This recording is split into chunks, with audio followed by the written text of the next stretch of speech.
My name is Gary Nelson. We're here at Fort Dodge, Iowa. Our farming operation goes by the name of Nelson Family Farms, and you'll see that on all of our trucks. And it's Brokaw Supply and / Nelson Family Farms. We're a family-owned business, about 1,600 acres, corn and beans. And finally, when diesel fuel went to $4 a gallon, we switched to strip till now just a year and a half ago, and it's gone very well. Strip till's been tried in the past, but we've never had the technology to do a good job. One thing is now we can control our weeds better, where in the past field tillage was your main weed control also. So now with the invention of Roundup Ready crops, we can clean up our fields and keep them clean. And then the technology of auto steer. You can make an 8-inch strip, half mile straight down through the field, your tillage, and then come back and plant same right within an inch of accuracy. So finally, to me, all the technology was finally ready for strip till to do a good job. Now with strip till, we're making 2 chemical applications. So I spray all of our acres twice, and if there's any escapes, go back and touch up. And many farmers now with our new technology are spraying all their acres at least twice, where before it was only once. If you've got the acres to get over in a short window, a self-propelled, especially an Apache sprayer, gets the job done, gets you over the acres in your short window nowadays that you have.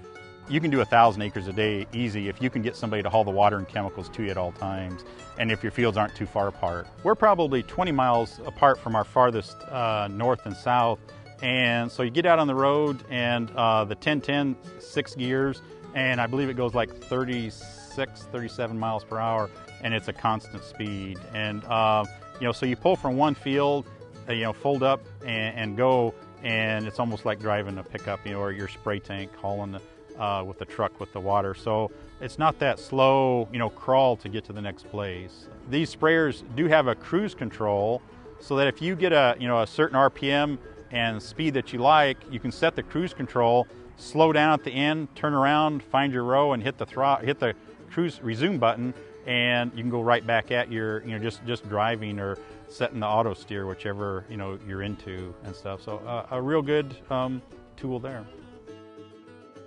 It's been raining so frequently, there's a lot of fields that are getting in really bad shape, and that's going to cost them money, and they need to get them, and they need to get them now. They can't be on a custom applicators list, and I hope to be there next week. They need to know when they can get it done. In this area right here, a lot of flat fields, and so it's great. In my Apache, I've got a 1010, and if I didn't have to turn around at the ends, mine's showing me, and I've just got 80-foot booms, which are relatively small. That's what it came with. But I can do 157 acres an hour if I didn't have to turn. But you always have to turn. You're going to run into the neighbor's field. But it's just the expediency of, when that window's open, you're out there and can get it done yourself. With my pull-type sprayer and pulling it with the tractor, 10 miles an hour just felt like the tractor was about all you could stay in the seat. And now with these, my average speed is 17, 18 miles an hour. With the monitors and the way the thing will start out, slow, and at 18 miles an hour, you're just as much accuracy as you were at 10. And just, you can get over the acres so much faster. And, you can go out and do 100 acres with my booms, like I said, are 80 foot in about 50 minutes. There's a lot of real rough fields in this area. Like I said, guys are getting away from tillage as their main form of weed control and going more to chemical control. And if you can't get in there to spray them, you're in a lot of trouble. I believe it's either 12 or 13, accumulators throughout this machine, starting with the front end, which is a knee action with an accumulator shock right behind that. And so everything that on this sprayer that can absorb shock gets that. And of course, it's got a very good boom, and many of your pull types, they've really improved on the booms, but still, a tractor is not designed to be out there going at a good speed through the field. And as an operator, you're still sitting there bouncing around. And most tractors, a lot of guys I see out there spraying, which I did too, was out there with the front wheel assist tractor and duals, a ton of weight, and then you're pulling your sprayer behind that and tearing up end rows. And then the thing that really shines is, especially on soybeans, when we do our last application of Roundup on soybeans and you're spraying for bugs and stuff, is the beans are tall And when you're out there with your tractor, you've got usually have duals on and wide tires on tractors nowadays. You're damaging the beans that you're driving over. You drive between the row, but still you look under the tractor and the beans are being laid down under to about a 12-inch height, and just pushed over. So your beans under your tractor, you are brushing them and you're probably knocking blooms off. Where with these, you're up higher, narrower tires, and just the speed that you can go down through the field and get the same job done. Going down our rows was real smooth, and you just couldn't feel the effect of what the machine will do. So the first thing I did was turn crossways and go crossways over standing cornstalk rows. And then, you would start feeling, the bouncing in the machine, and you look at the boom, and the boom is just floating, and it's all on oil. The boom itself floats on these accumulators that when it hits an object, the oil goes into the bladder and then back out. And even the wings themselves, when it hits a bounce, it's all floating on oil. If you get a hydrostat sprayer in soupy mud, you're going to have, and anytime one wheel starts spinning out, you will have one in the front pulling and one in the rear. If you're in just flat out soupy mud.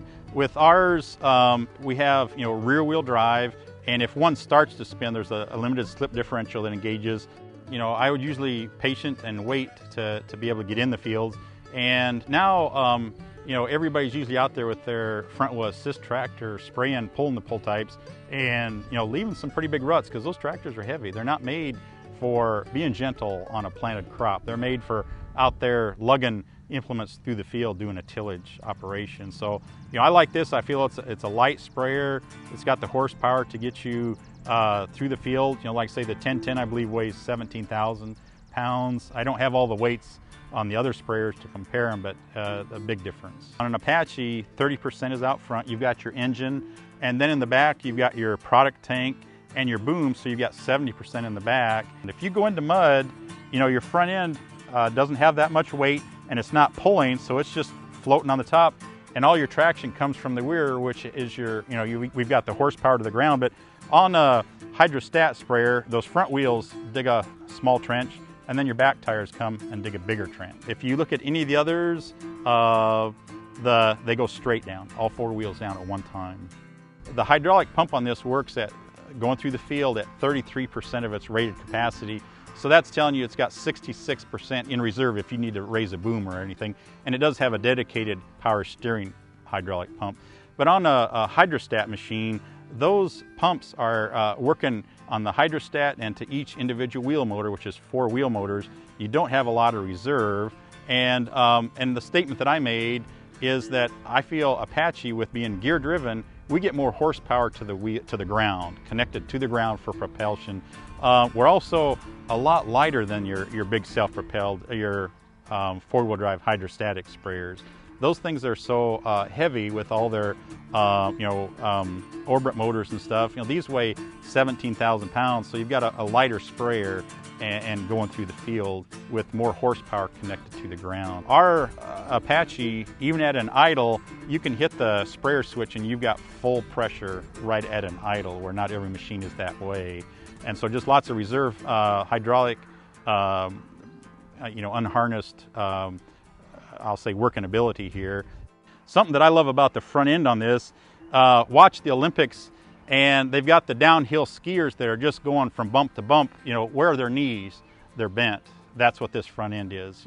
They're bent and ready for that shock to come. So just the design, I'm real happy with it. You can have the best sprayer mechanically and put a cheap boom on it, and it's a cheap sprayer. So you've got to have a matched set, and I think Apache does that in my mind.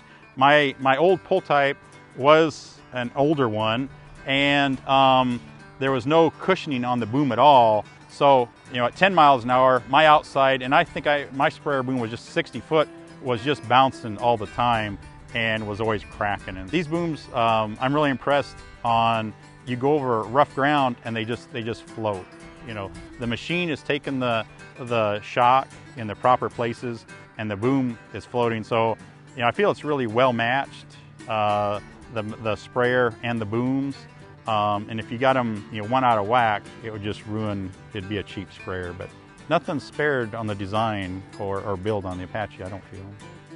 You've got to have a certain number of acres to justify it, whether you can afford it or not. And like I say, it's been great with Apache. They have a spreadsheet that helps you figure that out. You can enter your acres, the number of times you spray, and enter in what the elevator charges. And they even put in your tax bracket, and they figure in depreciation. And one thing that really steps out to me in this spreadsheet is they're paying the operator $15 an hour. So they can get down and show you whether it's better for you to have the elevator come and do it or to own your own sprayer. And a person has to have the acres to justify it before you even think about a sprayer and justify it, in your own mind. But when it's time to go, you go instead of waiting in line at the elevator for them to hopefully get to you. The statistics that Apache shares with us, that a 6-year-old sprayer has been selling for 76% of its cost new. So they don't depreciate real fast, and that helps when you go to trade in or resale. It just helps a lot. You start out with the engine, a Cummins engine, which is a company industry standard. Then you talk about resale value, which has been very good. And then just the simplicity. I tell them to look under the belly of that thing. What all can you work on this thing? And there's many things a farmer can service and do himself. But you look under the competitors, and there's so many hoses going everywhere. They're just lost. I point out that this is all they make. Equipment Technologies. They're specializing in sprayers. They're putting their research and their dollar into the design